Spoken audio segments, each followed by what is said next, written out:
Well, this is new. This is new. Why are we sitting like this, Chris?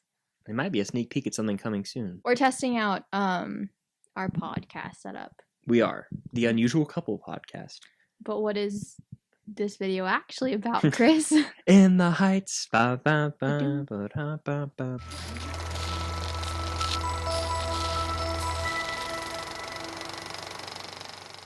What's going on, guys? I'm Chris, and welcome back to another video. By the way, look at that.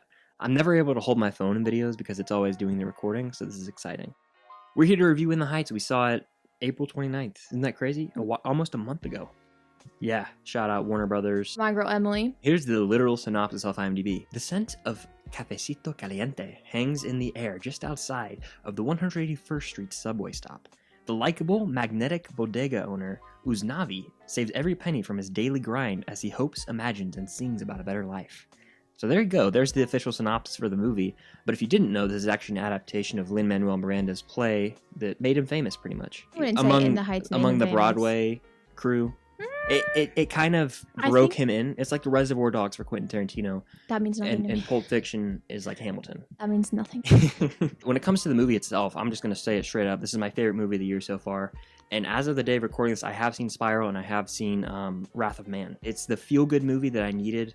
It picked me up when I was feeling down. It had some great musical numbers. The performances across the board were really solid. And like, I've been listening to that soundtrack. I'm waiting for the full thing to drop. I've been listening to the first song, In the Heights, basically on a loop at this point. I'm trying to go back into the Broadway soundtrack as well. I loved it. I saw it In the Heights when 2017, I think, off Broadway in Georgia, like in Atlanta. Mm-hmm. Good morning, Uznavi. That's the only line that I keep re-saying over and over. That's actually Bail Organa, by the way, from the prequels of Star Wars fame, plays that character who says that. But either way, you like Anthony Ramos? Is that what you're trying to say? Yes, I do. But what I was going to say is that I saw it in 2017, but having the memory of a goldfish that I do, forgot almost everything about it.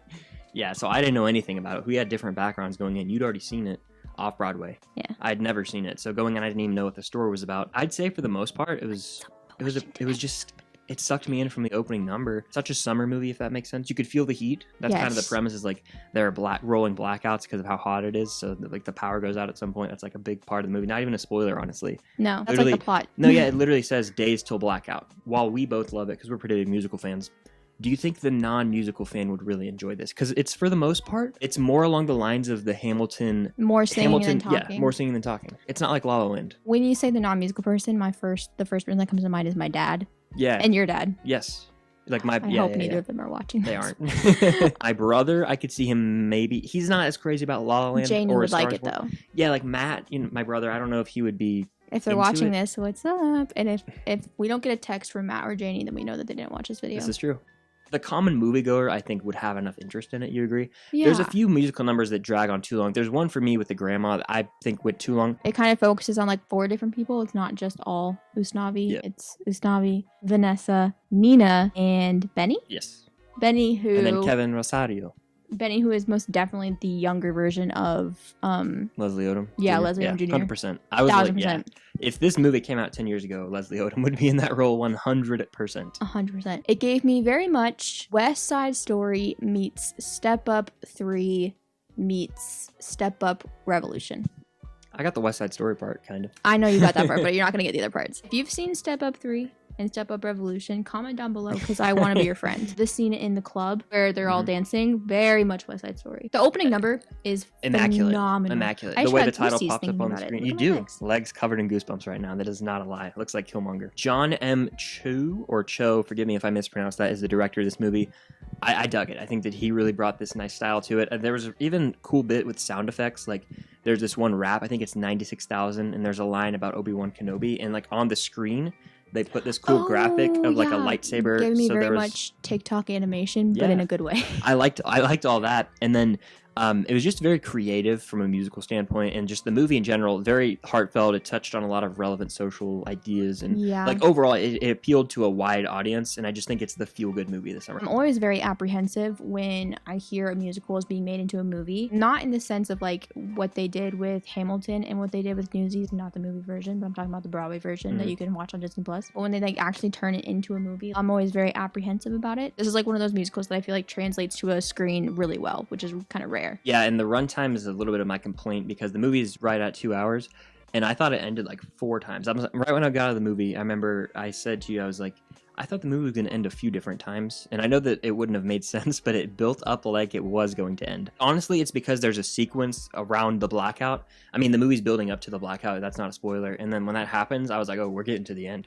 And it went on for like 30 plus minutes. We're going to talk about spoilers now. This timestamp that Okay. Chris in post will put right here. Spoiler warning. Okay, I was gonna say earlier about the grandma that in context, she's dying. Her final scene is like her final song. It's kind of like about her life. It is a little bit long-winded. Abuela took her time. There's a scene with Benny and Nina, and they're dancing on the wall, and I was like, don't shade that scene. That was a beautiful scene. No, I'm not shading the scene. I think that could have been the end of the movie, in a certain context, because look, that was their final scene, but it could have been a beautiful ending. The way the camera panned out to the bridge, I was like, okay, that's what the poster shot is. It doesn't make sense because Uznavi's the main character, but I was saying it could have ended the movie. Why? No, it couldn't have. Yeah. No. They drag out Uznavi leaving because he's going to go to the Dominican Republic. There's a scene where he's walking through his apartment, then Vanessa comes in and is like, oh, stay. And then he acts like he's going to leave again, then he stays. There was a dramatic scene in the shop, and I get all of it. It worked for me. It's just... Well, listen, here's the thing. Think post about blackout is what I'm saying. Think about Hamilton Act 2. You make a really good point. I think every single musical has a slower second act. I think, well... And I think that's pretty much... Even Les Mis. I love Les Mis. Think a second act. I know. Shut Blasphemous. your mouth. Act 1 is... I prefer. Shut your mouth. I prefer it. Shut your mouth. You know nothing of You my only life. prefer it because of the All I confrontation. did was steal You only prefer it because of the confrontation. The dinner table scene is the most well-acted and intense scene of the whole entire thing. It's where Nina talks about her experience in college, and then there's like a yell acting. That's what I like to call it. That was all intense stuff. Welcome back if you skip the spoilers. We're about to score it up. From an acting standpoint, all the performances were great. Musically, I was engaged from start to finish. Like, this is just a fun blasphemy movie. I'm going to own the Blu-ray. I'll rewatch it over the summer a few times. That's all. Like, it's the feel-good movie of the summer. Can't wait to have the soundtrack on Spotify. So with all that being said, I'm going to score this bad boy out of 5, because that's more, I prefer that now. But I'll do both.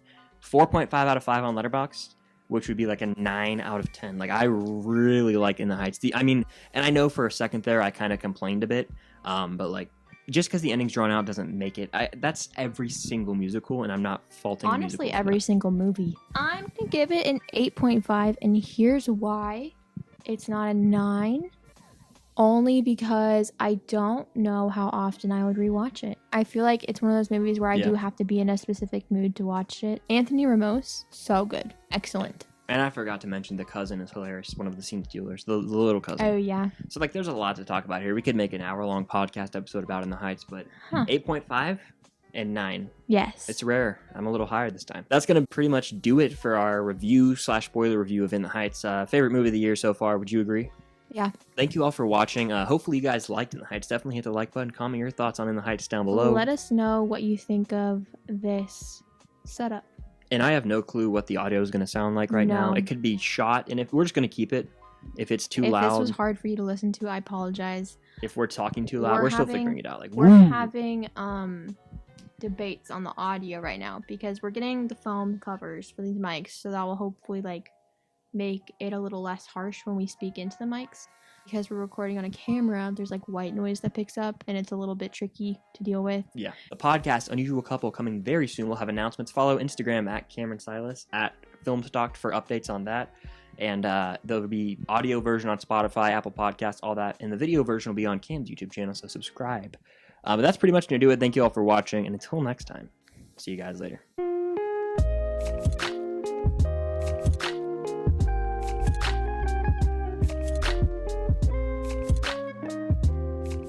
For fun, post credits. Let's see if I can hit the first bar. Ready? Lights up in Washington Heights, about the break of day. I wake up and I got this little punk I gotta chase away. Welcome's nice. Lights up, Washington Heights, about the break of day. I wake up, got this little punk I gotta chase away. Ice on the